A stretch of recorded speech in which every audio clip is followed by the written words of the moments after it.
देखिएगा, सुखार्थिनः कुतो विद्या और विद्यार्थिनः कुतो सुखम। सुखार्थिनः कुतो विद्या, विद्यार्थिनः कुतो सुखम। अर्थात विद्या चाहने वाले को सुख छोड़ना पड़ेगा और सुख चाहने वाले को विद्या छोड़नी पड़ेगी। तो ये हमको और अभिभावक, ये दोनों को मिल करके सोचना होगा कि जो है कि एक विद्यार्थी के रूप में 25 साल तक कम से कम उनको एक तपस्वी की तरह जीवन जीने दे, इसकी स्वतंत्रता उनको हो। और विद्यार्थी को भी चाहिए कि 25 साल तक का जो एक विद्यार्थी के रूप में मेरा जीवन है, हम एक तपस्वी की तरह उसको बिताएं। तब जो है अगला जो है फिर तो सुख आपका इंतजार कर ही रहा है। अब मेरा व्यक्तिगत सवाल, आपका एक छात्र पत्रकारिता के क्षेत्र में अपनी कीर्ति स्थापित करने के लिए निकल चुका, उनके लिए आपका क्या सलाह है? पहले तो बहुत बहुत शुभकामना कि मुझे आज पता चला कि आप एक अच्छे ओहदे पर हैं और वो भी पत्रकारिता के क्षेत्र में। इसके लिए बहुत बहुत मैंने शुभकामनाएँ और आशीर्वाद हमारा बहुत आपके साथ रहेगा कि जो है कि आप जीवन में आगे बढ़ें, फलें फूलें। किसी दिन मेरी इच्छा रहेगी कि दूरदर्शन जैसे चैनल जो है, मैं उसमें आपका कोई इंटरव्यू देखूं। गुरुर् ब्रह्मा गुरुर्विष्णु गुरुर्देवो महेश्वराय, गुरुर साक्षात परम ब्रह्म तस्मै श्री गुरुवे नमः। गुरु ही ब्रह्मा है, गुरु ही विष्णु है, गुरु ही महेश है, गुरु वास्तव में साक्षात परम ब्रह्म है। आप सभी को शिक्षक दिवस की हार्दिक शुभकामनाएं। नमस्कार, मैं धनंजय कुमार और आपका स्वागत है स्वदेशी भारत न्यूज़ में। आप देख रहे हैं स्वदेशी भारत न्यूज़ का खास कार्यक्रम जनहित वार्ता, जिसमें आज हम इस एपिसोड में खास मेहमान के तौर पर आज शिक्षक दिवस के शुभ अवसर पर अपने ही शिक्षक के पास मौजूद है, अपने ही गुरु के पास मौजूद हैं, जिन्होंने ज्ञान रूपी मुझे तीसरा नेत्र प्रदान किया और मेरे भीतर में ज्ञान की परिपूर्णता भरी, जिसके चलते आज मैं आप सभी के सामने दो शब्द कह पा रहा हूँ। तो आज इस साक्षात्कार में हम अपने ही गुरु के साथ मौजूद हैं और मेरे लिए ये सौभाग्य की बात है कि एक शिष्य आज अपने गुरु का, अपने शिक्षक का इंटरव्यू कर रहा है। सर, आपको वंदन करते हुए स्वदेशी भारत न्यूज़ में आपका बहुत बहुत स्वागत है। चलिए, नमस्कार आपको और बहुत बहुत धन्यवाद भी आपको। और विशेष रूप से हम क्या कहेंगे, आज शिक्षक दिवस का दिन है और आप हमारे पुराने छात्र भी रह चुके हैं, इस नाते भी एक शुभकामना बनती है। इन्हीं शब्दों के साथ आज के साथ जो है कि शिक्षक दिवस का कम से कम मैं आपका बधाई स्वीकार करते हुए आपको धन्यवाद प्रदान करता हूँ। सर, सबसे पहले मेरे दर्शकों को मेरे जो गुरु हैं, जो मेरे शिक्षक हैं, उनका परिचय पता चले। जी, मेरा नाम शशि कपूर शाह, मैं सहायक शिक्षक के रूप में उत्क्रमित उच्च विद्यालय माहौल बोना, लिट्टीपाड़ा, जिला पाकुड़ में कार्यरत हूँ। सर, आपके जो भी शिष्य हैं, चाहे इस क्षेत्र में चाहे कहीं पर हैं, तो आज शिक्षक दिवस के शुभ अवसर पर उन लोगों के लिए क्या संदेश रहेगा और क्या आशीर्वाद रहेगा? देखिए, आशीर्वाद तो सदा से मेरे शिष्यों के साथ मेरा है। अब रही बात कि आज विशेष रूप से उन लोगों को क्या कहेंगे, तो हम यही कहेंगे कि सफलता की सीढ़ियाँ चढ़ते रहिए, जीवन में हंसते मुस्कुराते रहिए, स्वस्थ रहिए और जो आपने शिक्षा के रूप में ग्रहण किया है अपने कर्तव्यों में, अपने सेवा क्षेत्र में, उसको निष्ठापूर्वक उतारिए। यही मेरा संदेश है आज के रूप में। सर, आपके इस शिक्षा के क्षेत्र में अभी तक आपने क्या अनुभव किया और आपके यहाँ से किस किस प्रकार के उत्कृष्ट छात्र निकले हैं? एक तो पहले कि अनुभव का जो मसला है बड़ा व्यापक है। बड़ा व्यापक किस अर्थ में है कि हर कोई अपने अपने तरीके से जीवन में अपना अपना अनुभव प्राप्त करते हैं। मुझे भी शिक्षा के क्षेत्र में बहुत तरह का अनुभव हुआ, लेकिन विशेष रूप से जो कुछ बातें हैं जिस पर मैं चर्चा करना चाहूँगा कि निश्चित तौर पे शिक्षा के क्षेत्र, शिक्षा की प्रकार, शिक्षण के प्रकार बदल रहे हैं, व्यापकता आ रही है। कल जहाँ सिलेबस बहुत छोटे हुआ करते थे, आज थोड़े वो ब्रॉड हो रहे हैं, उनका विस्तार हो रहा है। तो कहीं ना कहीं हम सभी को यह परिवर्तन जो है सकारात्मक रूप में स्वीकार करना होगा और क्या कहेंगे कि आने वाले समय के अनुरूप भविष्य के लिए तैयार रहना पड़ेगा और उस तरह की तैयारी बच्चों को भी करनी होगी और शिक्षक भी उनको उसी नज़रिए से शिक्षा दें। पहले जैसे देखते थे हम लोग की जो है कि एक ही एक माध्यम था, ऑफलाइन क्लासरूम, जबकि आज मल्टीमीडिया के इस युग में कई तरह के क्लासरूम उपलब्ध हैं, ऑनलाइन, ऑफलाइन, तो इन्हें भी सकारात्मक रूप से हमें स्वीकार करना होगा। इसमें एक दूसरा प्रश्न भी आपका निहित था कि किस किस क्षेत्र में आपके शिष्य हैं, तो इसका उदाहरण तो आप ही हैं, ठीक है। इसके अलावा और भी कहेंगे कि काफ़ी ऐसे छात्र हैं जो पूरे देश भर में आज अपना सेवा प्रदान कर रहे हैं। एक माध्यम होता है ट्यूशन आर्थिक स्थिति को सुधारने का, जहाँ से हम अपना शायद जीवन शुरुआत किए थे कि एक ट्यूशन के रूप में कुछ अर्न करके बच्चों को पढ़ाना और फिर अपने आप को भी पढ़ना। मैंने कैसा कहें कि विद्यार्थी जीवन में शिक्षक के रूप में ही हम सोचेगा तो एक आगमन हो गया था। उस दौरान से शायद प्राथमिक शिक्षा से ही जुड़ गए और संयोग भी ऐसा है कि आज भी हम एक प्राथमिक शिक्षक के रूप में एक सरकारी विद्यालय में कार्यरत हैं। इस जो समय गुजरा, इस दौरान काफ़ी अधिक छात्र आए, हमने पढ़ाया, वो भी ईमानदारी पूर्वक अपनी शिक्षा को ग्रहण किए और आज वह जो हैं देश के भिन्न भिन्न भागों में अपनी सेवा प्रदान कर रहे हैं। वर्तमान में कुछ नाम कहें तो सभी का नाम तो मुझे याद नहीं होगा, लेकिन कुछ लोग हैं, आप अभी देख रहे होंगे। अल्पकालिक मेरा एक छात्र था शिवम, हाल ही फिलहाल में MBS कंप्लीट करके आया है, लिट्टीपारा का रहने वाला है। एक परिवार था जिनको हम प्राथमिक शिक्षा के रूप में पढ़ाए थे, सोचिएगा तो उनके वो तीनों बच्चे जो हैं आज अपने एक अच्छे जॉब में हैं। पायल है, प्रिया है, एक पल्लव था, ठीक है। इसके अलावा भी हैं कुछ बच्चे हैं, जैसे कि एक दिन मैं दुमका गया था, जैक का कुछ काम था, मैं गया, जैसे ही वो ड्राफ्ट वगैरह बनाने का था कुछ बैंक में, तो जो काउंटर पर बैठी थी, ये हमको भी पता नहीं वो मेरे ही स्टूडेंट थे। जैसे उन्होंने मुझे देखा तो आके तो पहले प्रणाम किए और अपने मैनेजर के पास ले जाके कहते हैं कि सर ये वही व्यक्ति हैं जिनके कारण मैं यहाँ हूँ। तो ये सब चीज़ जब सुनते हैं तो बड़ा अच्छा लगता है और मन को भी शांति मिलती है। और रहा क्षेत्र बहुत व्यापक है, चाहे वो शिक्षा का क्षेत्र बोलिए, प्रोफेशनल हो, माने इंजीनियरिंग का क्षेत्र बोलिए, मेडिकल का क्षेत्र बोलिए, लगभग सभी क्षेत्रों में कुछ न कुछ छात्र हमारे जो है सफलतापूर्वक कार्य कर रहे हैं, ठीक है। और विशेष रूप से हम यही कहेंगे कि हमने उसको मेडिकल का या कहिएगा कॉम्पिटिटिव लेवल की तैयारियां नहीं दी थी, लेकिन वो संस्कार प्राथमिक शिक्षक के रूप में दिए थे जो उनको काम दिया आगे। सर, हम ये देखे हैं छात्र जीवन में कि आपका विज्ञान के प्रति एक अलग रुचि था, है ना, एक अलग लगाव था।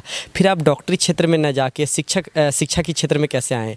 शिक्षा के क्षेत्र में आने के को लेकर किन की प्रेरणा थी? चलिए, ये भी एक बहुत ही अच्छा प्रश्न है आपका कि हम शिक्षा के क्षेत्र में ही क्यों आए। यदि विज्ञान अच्छा था तो मुझे डॉक्टरी के क्षेत्र में जाना चाहिए था। ऐसा कई मेरे छात्रों ने भी कई दफ़े मुझसे कहा, लेकिन कुछ चीज़ें होती है जो वक्त और परिस्थिति के अनुसार भी बदलता है। तो सबसे पहले तो हम ये बात बता दें कि मैं अपने प्रोफेशन से संतुष्ट हूँ। और शायद यहाँ जैसे कि हम जिक्र भी किए पिछला प्रश्न में आपका कि हम जब इंटर की पढ़ाई कर रहे थे, शायद विद्यार्थी जीवन से ही शिक्षक का आगमन मेरे भीतर दिल में हो चुका था। शायद यही वजह रहा होगा कि अपनी आर्थिक स्थिति को धीरे धीरे सुधारने के लिए ट्यूशन के नाम से ही सही कुछ बच्चों को मैंने पढ़ाया। मैंने खुद की पढ़ाई भी करी और फिर ग्रेजुअली वो बच्चे भी बड़े हुए, हम भी अपना प्रोफेशनल लाइफ शुरुआत किए। आज के डेट में भी जो है कि बहुत सारे ऐसे चीज़ हैं जो कर रहे हैं। सरकारी शिक्षक के रूप में अपना कार्य तो हम विद्यालय में निर्वाहन करते ही हैं। इसके अलावे मॉर्निंग शिफ्ट में हम आपका गूगल मीट के माध्यम से ऑनलाइन अवेलेबल रहते हैं निःशुल्क विज्ञान और गणित के लिए। रहा आपका प्रश्न कि हम डॉक्टरी के लाइन में क्यों नहीं गए, तो आज अगर हम एक शिक्षा के क्षेत्र में आए या एक शिक्षक के रूप में अपना प्रोफेशन शुरू किए, तो ऐसे कई मेडिकल स्टूडेंट या ऐसे कई मेडिकल क्षेत्र में या कैसे वैज्ञानिक के क्षेत्र में चले गए तो शायद वो नहीं हो पाता। पहला जवाब तो यही कहेंगे, ठीक है। और बाकी दूसरा जवाब है कि लोगों को अपने जॉब संतुष्टि होना चाहिए। और शायद मैं एक शिक्षक के रूप में मेरा जो प्रोफेशन है उससे मैं बिल्कुल संतुष्ट हूँ और मुझे काफ़ी खुशी मिलती है जब मैं एक नन्हे मुन्ने बच्चे को कुछ नया करना सिखाता हूँ, कुछ उसे पढ़ना सिखाता हूँ, या उसको यदि किसी को गणित की समझ नहीं है, उसको एक अच्छे तरीके से या एक नए तरीके से उसको मैं गणित सिखला पाता हूँ या विज्ञान सिखला पाता हूँ, तो इससे मुझे बहुत आत्मसंतुष्टि मिलती है। शायद यह सब भी एक कारण है कि शायद हम शिक्षक में हैं। सर, आप संस्कृत के बहुत अच्छे जानकार हैं, ये चीज़ हम जानते हैं। आपसे एक मेरा अगला प्रश्न ये रहेगा कि अभी के समय में जो भी शिक्षक है ना, तो क्या उन्हें अपने शिष्यों को या फिर अपने छात्रों को सिर्फ किताबी ज्ञान ही देनी चाहिए, या किताबी ज्ञान के अलावा उन्हें आध्यात्मिक और सांसारिक ज्ञान से भी उन्हें रूबरू कराना चाहिए, ताकि वो अपने जीवन में कुछ अलग कर सके, कुछ नया कर सके, वो बेहतर कर सके? इस पर आपका क्या राय है? नहीं, बिल्कुल आपका प्रश्न में बहुत जवाब भी छुपा हुआ है। तो आज का जो परिप्रेक्ष्य है, इसमें आम तौर पे हम लोग भी देखते हैं कि अनुशासन कहीं ना कहीं थोड़ा घटता हुआ महसूस होता है। और इसका एक कारण यह भी है कि अगर सिर्फ हम बच्चों को किताबी शिक्षा सिर्फ अगर दे दें तो ऐसी परिस्थितियाँ क्रिएट होंगी। तो सिर्फ किताबी शिक्षा देना एक शिक्षक का लक्ष्य नहीं होना चाहिए। उनका लक्ष्य यह होना चाहिए कि किताबी शिक्षा के साथ साथ सामाजिक रूप से उनका व्यवहार कैसे हो, वो अनुशासन को समाज में किस प्रकार से बनाए रखें, इन सब की जानकारी भी, जिसको सांस्कारिक ज्ञान भी आप कह सकते हैं, ये सब भी देना अनिवार्य रूप से ज़रूरी है। अगर यह हम नहीं देते हैं तो वह समाज में एक अच्छा नागरिक नहीं बनेगा।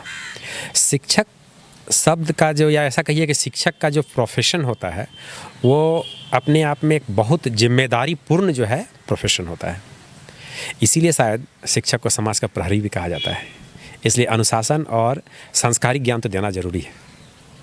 सर, एक समय था जब इस देश में गुरुकुल हुआ करता था, और गुरुकुल में जो आचार्य होते थे, जो गुरु होते थे, उसी के सानिध्य में, उन्हीं के नेतृत्व में, उन्हीं के छत्र छाया में जो छात्र होते थे, वो ज्ञान से परिपूर्ण होकर वो निकलते थे और वो एक अलग समाज का निर्माण करते थे। वही लोग दयानंद, विवेकानंद, आचार्य, जो भी महान व्यक्तित्व लोग हुए हैं। तो आज के समय में जो शिक्षक हैं, उन्हें क्या वो फील नहीं करनी चाहिए कि हम अभी के समय में आचार्य गुरुकुल बहुत कम की संख्या में है, अभी के समय में स्कूल ज़्यादा हैं, प्राइवेट स्कूल ज़्यादा हैं, तो यहाँ पे शिक्षक ही ज़्यादा हैं, तो क्या उस चीज़ को वो महसूस करें और पहले की चीज़ों को अगर आज अपने शिष्यों में दे और अपने छात्रों को सिखाए, तो क्या फिर से भारत जो है पहले की तुलना में विश्वगुरुता की ओर नहीं जा सकती है क्या? अब चूँकि भारत शब्द जोड़ दिए तो भाई नहीं जा सकती है बात तो हम कहीं नहीं सिखा सकते हैं। भारत विश्वगुरु था। आज भले नहीं होता कि परिस्थितियाँ थोड़ी बदली ज़रूर है, लेकिन हम भविष्य में फिर आगे रहेंगे। आप एक आंकड़ों का भी एग्जाम्पल लेंगे तो विश्व के कई देश ऐसे हैं जहां ऊंचे और प्रतिष्ठित पदों पर भारतीय लोग हैं। ऐसा क्यों? कहीं ना कहीं आपको मानना पड़ेगा कि भारत की शिक्षा के कारण ऐसा हो पाया। तो इसीलिए भारत अगर विश्वगुरु था, है और रहेगा, हम ऐसा कहेंगे। रहा बात की जो है कि आप गुरुकुल वगैरह की तुलना किए, तो कुछ चीज़ें होती है जो वक्त और समय के साथ बदलती है। आज सरकार ने यह नहीं सोचा था कि हमने गुरुकुल व्यवस्था को ख़त्म करनी है। शायद उन्होंने हमारी और आपकी सुविधा के लिए प्रत्येक गांव में एक पाठशाला दिया और संबंधित विद्यालयों में शिक्षकों की व्यवस्था की। अब इसमें क्या है कि बच्चों को घर जाने का भी मौका मिल रहा है और आके विद्यालय में पढ़ने का भी मौका मिल रहा है, दोनों मिल रहा है। तो इससे सामाजिक और पुस्तकीय दोनों प्रकार के ज्ञान उनमें परिपूर्ण होना चाहिए। मैंने ऐसा कह सकते हैं कि बच्चे का सर्वांगीण विकास होता है। ठीक है, अब इसलिए यहाँ एक भूमिका अहम हो जाती है अभिभावकों की भी और शिक्षकों की भी, कि बच्चों को कम से कम इस आशय को समझ हो कि हमें घर जाकर क्या करना है, और अभिभावकों को भी यह समझ हो कि हमें स्कूल के प्रति या हमारे बच्चों के प्रति हमारी क्या जिम्मेदारी है। अगर दोनों मिलकर जवाबदेही उठाएं तो निस्संदेह हम भारत को विश्वगुरु बनने से नहीं रोक सकते हैं। सर, भारतीय संस्कृति में गुरु को भगवान और ईश्वर से तुलना किया है, तो आज के समय में सर शिक्षक और गुरु में क्या अंतर है? शिक्षक और गुरु में क्या अंतर है? ऐसे तो शब्दों का फेर है, पर्यायवाची शब्द हैं दोनों एक दूसरे के, लेकिन फिर भी कुछ तुलनात्मक हम लोग देखेंगे इसमें शिक्षक और गुरु में क्या है। अभी अब देखिएगा कि एक ही विद्यालय में पढ़ाने वाले एक ही प्रकार के शिक्षक का झारखंड सरकार ने कई बार नाम बदल दिया। उन्होंने पहले शिक्षा मित्र के रूप में उनकी नियुक्ति की, फिर उन्हें सहयोगी शिक्षक, फिर उन्हें पारा शिक्षक, और अब देखिएगा उन्हें सहायक आचार्य जैसे शब्दों से पुकारा जा रहा है। तो यहाँ अगर हम देखेंगे तो ये चारों पांचों शब्द जो होता है तो एक ही तरह का शब्द है कि व्यक्ति वही, काम वही, लेकिन शब्द उनके पद के अनुसार बदल रहे हैं। तो इसलिए हम इस पर बहुत ज़्यादा डिस्कस नहीं करेंगे कि शब्दों का क्या अर्थ है, लेकिन रहा कि उसका अर्थ रूप से अगर हम देखें तो दोनों एक जैसे हैं, लेकिन थोड़ा डिफरेंट कहेंगे इस प्रकार से कि हो सकता है कि एक बच्चे को सर्वांगीण विकास करने में एक गुरु की भूमिका होती है, और गुरु हमारे पारिवारिक रूप से अगर देखें तो माता या पिता जो प्रथम गुरु कहलाते हैं, फिर आप आते हैं शिक्षक के पास। तो कहीं ना कहीं तो गुरु शब्द का अर्थ व्यापक हो गया और शिक्षक शब्द का जो अर्थ है वो थोड़ा सीमित हो गया। तो थोड़ा सा डिफरेंट कह सकते हैं उसको, लेकिन इसमें बहुत ज़्यादा निचोड़ की आवश्यकता नहीं है। जो ज्ञान देंगे वो सारे गुरु कहलाएंगे, ठीक है। विद्यालयों में विशेष रूप से जो ज्ञान देंगे तो उसको हम शिक्षक कह सकते हैं। यही दोनों की स्थिति कह सकते हैं। सर, आप संस्कृत के बहुत बड़े ज्ञानी हैं, इस चीज़ को हमने भी देखा है छात्र जीवन में। तो आपके डिक्शनरी में कुछ ऐसे छंद श्लोक जिससे आपके जो भी शिष्य हैं नहीं और हमारे दर्शक हैं उनको एक नई दिशा मिल सकती है, तो कुछ थोड़ा सर। अच्छा चलिए बोलते हैं। श्लोक जहाँ तक रहा तो संस्कृत तो मेरा महत्वपूर्ण विषय रहा था, लेकिन काफ़ी वर्ष गुजर गए हैं इसके, ठीक है। और मैं विज्ञान और गणित के रूप में शिक्षक के रूप में कार्यरत हूँ, फिर भी मैं कोशिश करूँगा। 2-4 श्लोक संस्कृत में ऐसे थे जो विद्यार्थियों के लिए प्रेरणादायक थी।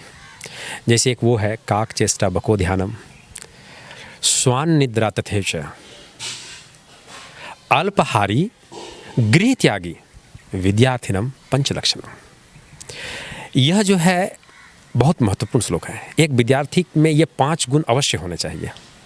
अगर उनमें गृह त्याग की भावना ना हो, अगर उनकी नींद जो है कुत्ते की नींद की तरह हल्की नींद ना हो, अगर वह अल्पहारी ना हो, अगर वह कौवे की तरह चेष्टा ना करता हो, अगर उनमें बगुले की तरह ध्यान लगाने की क्षमता ना हो, तो ऐसे विद्यार्थी में आप सफलता की कामना नहीं कर सकते।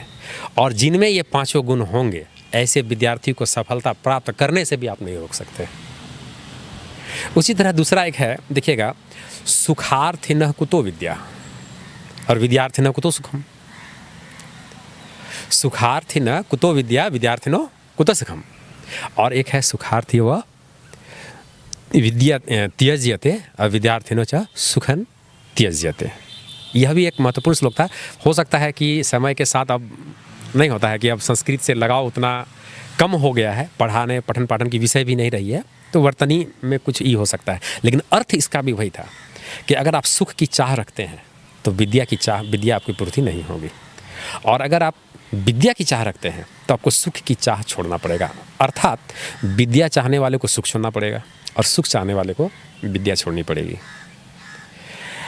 आजकल कुछ चीज़ें ऐसी हैं जहां मैं देखता हूं कि विद्यार्थी मेहनत करते हैं, वो भलों विद्यालय साइकिल से आ जाएं, पैदल आ जाएं, लेकिन वो सफलता की सीढ़ी को प्राप्त करते हैं।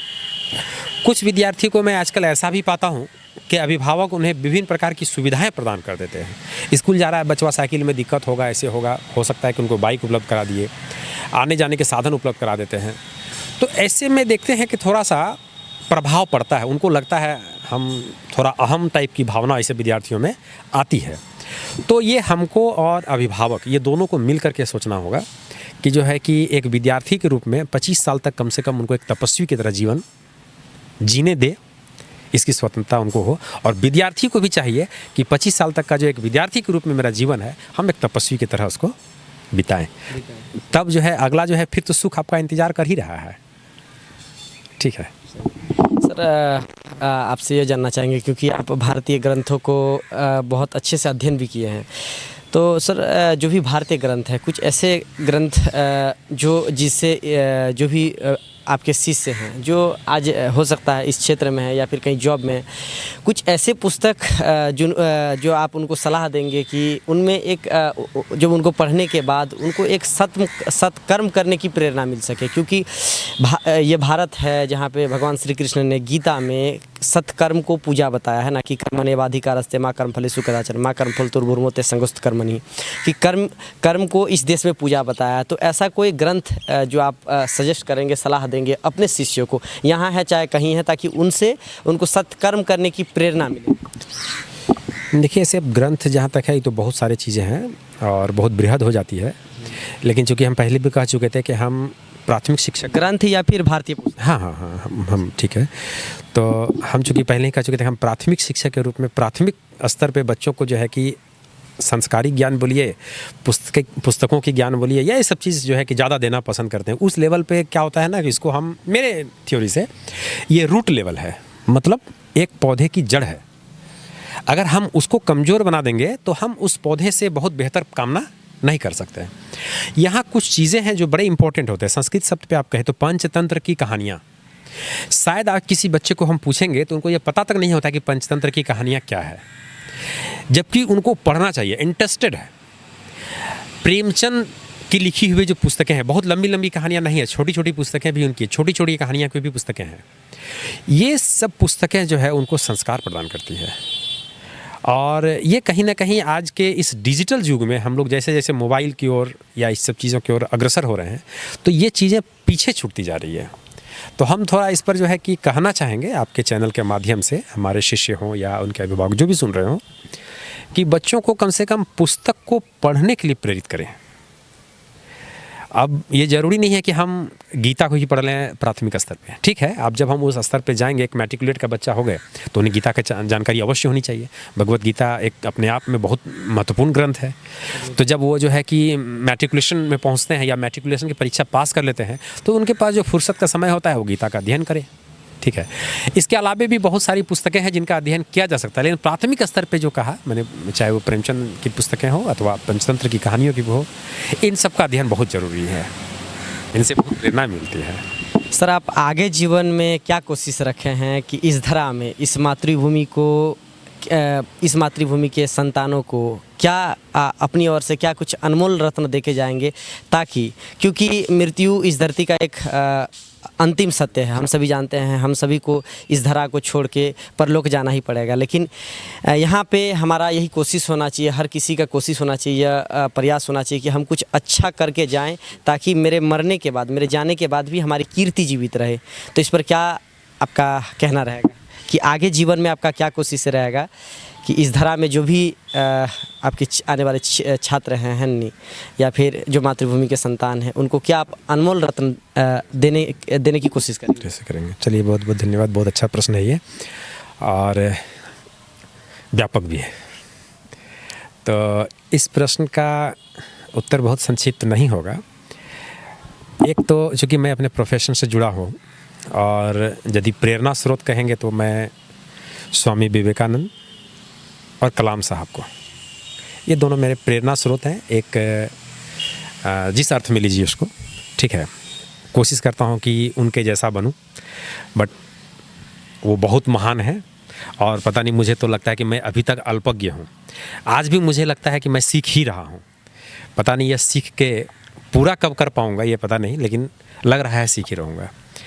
लेकिन मेरा यह रहेगा कि जब तक यह जीवन है, मैं शिक्षा का जो दान है वो आजीवन करूँगा। और आज प्रोफेशनली सरकार को भी धन्यवाद कि कम से कम इस बात के लिए मुझे किसी को बोलना नहीं रहता है। मैं अपने स्कूल में जो ड्यूटी या जो कर्तव्य को निभाता हूँ, तदनुसार मुझे जो है कि वेतन एक मिल जाती है। तो आर्थिक रूप से जो है कि सरकार को धन्यवाद। लेकिन शिक्षा प्रदान करने का सिर्फ एक ही जगह विद्यालय ही नहीं है। हम समाज में भी जब रहते हैं, अवकाश के दिनों में जब हम रहते हैं, अवकाश के समय में जब हम रहते हैं, ऐसे समय होते हैं जब उस वक्त भी हम लोगों को शिक्षा प्रदान कर सकें। तो हमारी कोशिश यह रहेगी कि जीवन के अंतिम समय तक जैसे सुधारा जा सके, हम बच्चों को सुधारात्मक ज्ञान जो है वो प्रदान करते रहेंगे। किताबी ज्ञान तो हमसे ले, विद्यालय से ले, अन्य शिक्षकों से ले, सबसे मिलता ही रहेगा। तो हमारा लक्ष्य रहेगा कि जीवन के अंतिम पड़ाव तक लोगों को ऐसा प्रेरणा देते रहें, शिक्षा देते रहें, शिक्षित करते रहें। सर, अब मेरा व्यक्तिगत सवाल, आपका एक छात्र पत्रकारिता के क्षेत्र में अपनी कीर्ति स्थापित करने के लिए निकल चुका, उनके लिए आपका क्या सलाह रहेगा? पहले तो बहुत बहुत शुभकामना कि मुझे आज पता चला कि आप एक अच्छे ओहदे पर हैं और वो भी पत्रकारिता के क्षेत्र में। इसके लिए बहुत बहुत मैंने शुभकामनाएं और आशीर्वाद हमारा बहुत आपके साथ रहेगा कि जो है कि आप जीवन में आगे बढ़ें, फलें फूलें। किसी दिन मेरी इच्छा रहेगी कि दूरदर्शन जैसे चैनल जो हैं, मैं उसमें आपका कोई इंटरव्यू देखूं। ज़रूर, हमारे ओर से कोशिश तो यही रहेगी सर, है ना, कि जो भी हैं राष्ट्रीय स्तर के जो हैं, नेशनल जो भी हैं, वहाँ तक भी हम कोशिश जारी है कि पहुँचे हैं नहीं। तो उसके लिए आज हम लोगों की आवाज़ को बुलंद करते हैं।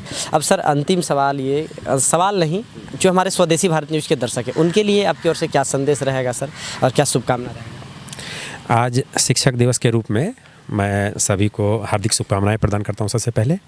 और विशेष रूप से मैं वही कहूँगा कि अभी चीज़ें और परिस्थितियाँ बहुत तेज़ी से बदल रही है। बच्चों को चाहिए कि उनमें सच बोलने की हिम्मत, मैं हिम्मत शब्द का इस्तेमाल कर रहा हूँ, सच बोलने की हिम्मत हो। और अभिभावक को भी मैं कहना चाहूँगा कि वो बच्चों का दोस्त बनने का कोशिश करें। अब यहाँ कहिएगा सर अच्छा आप हिम्मत काहे बोल दिए, सच बोलने का तो कोई भी बोल देगा। एक्चुअल में क्या है कि हमारे जीवन में सच दो तरह के होते हैं, कुछ सकारात्मक होते हैं, कुछ नकारात्मक होते हैं। जब हम स्कूल से एक प्राइज या पुरस्कार जीतते हैं ना, तो बड़ा एकदम हंसते खुशते, पापा आज हम ये जीत लिए, और हम बड़ा खुशी खुशी इस बात को बोलते हैं। लेकिन वही अगर हमको विद्यालय में किसी से झगड़ा हो जाता है और हम किसी को मार दिए हैं, जिसके कारण आज अगर हमको पापा से डांट सुनना पड़े, तो शायद हम इस घटना का घर में आकर जिक्र नहीं करते। तो मैं अपने समस्त छात्रों को कहूँगा कि अपने जीवन में 3 ऐसे व्यक्ति को अवश्य रखें जिनसे वह चाहे आपका सकारात्मक सच हो अथवा नकारात्मक सच हो, उसके बोलने की हिम्मत रखिए। जिनमें से 3 कहिएगा तो एक तो कहेंगे माता पिता, दूसरा गुरुजी, और एक परम मित्र, चाहे जिस स्तर का हो। मेरा संदेश लोगों के बीच यही रहेगा। सर, आज शिक्षक दिवस के शुभ अवसर पर आप अपना कीमती समय दिए अपने छात्र को और बाकी जो है शिष्यों तक आपकी संदेश जाए, उसके लिए आपका बहुत बहुत धन्यवाद सर। पुनः आपको आपके शिष्य की ओर से, छात्र की ओर से वंदन है। चलिए, धन्यवाद आपको, और आपके स्वदेशी भारत न्यूज़ को भी बहुत बहुत धन्यवाद। आप जो है कि आए और हमारे संदेश को आपके ज़रिए से लोगों को सुनने को मिलेगा। तो आप देखिए, आज हम जनहित वार्ता के इस एपिसोड में अपने ही शिक्षक के साथ मौजूद थे, अपने ही गुरु के साथ मौजूद थे, और जनहित वार्ता की इस एपिसोड में अपने ही शिक्षक से, अपने ही गुरु से वार्तालाप किए। सर से आपको भी बहुत कुछ सीखने को मिला, हमको भी बहुत कुछ सीखने को मिला। लेकिन मेरे ओर से आप दर्शकों के लिए एक सलाह रहेगा कि आप जब भी विकट परिस्थिति में हो, जब आप संकट में हो, तो आप एक बार चहु और आप जब देखेंगे तो आपको कोई रास्ता नहीं दिखेगा। तो उस परिस्थिति में आप एक बार अपने शिक्षक को ज़रूर याद करें, अपने गुरु को ज़रूर याद करें, जो आपके दिल के बहुत करीब हैं। उनका सलाह ही और उनके दिया हुआ रास्ता ही आपको उस मुसीबत से बाहर निकालेगा। तो आप अपने गुरु के नेतृत्व में रह के, आप गुरु के छत्रछाया में रह के, आप गुरु के आशीर्वाद से आप खूब फले फूले, सत्कर्म करें और इस धरती में, इस धरा पर कुछ करके आप जाएं, ताकि आपके मरने के बाद भी आपकी कीर्ति सदैव जीवित रहे। तो मैं आपके साथ इस एपिसोड में यहीं तक। हम आपसे जल्द मिलेंगे जनहित वार्ता के अगला एपिसोड में किसी प्रेरणादायक व्यक्ति के साथ। तब तक के लिए बने रहिए स्वदेशी भारत न्यूज़। मेरे सहयोगी के साथ मैं धनंजय कुमार, स्वदेशी भारत न्यूज़। धन्यवाद।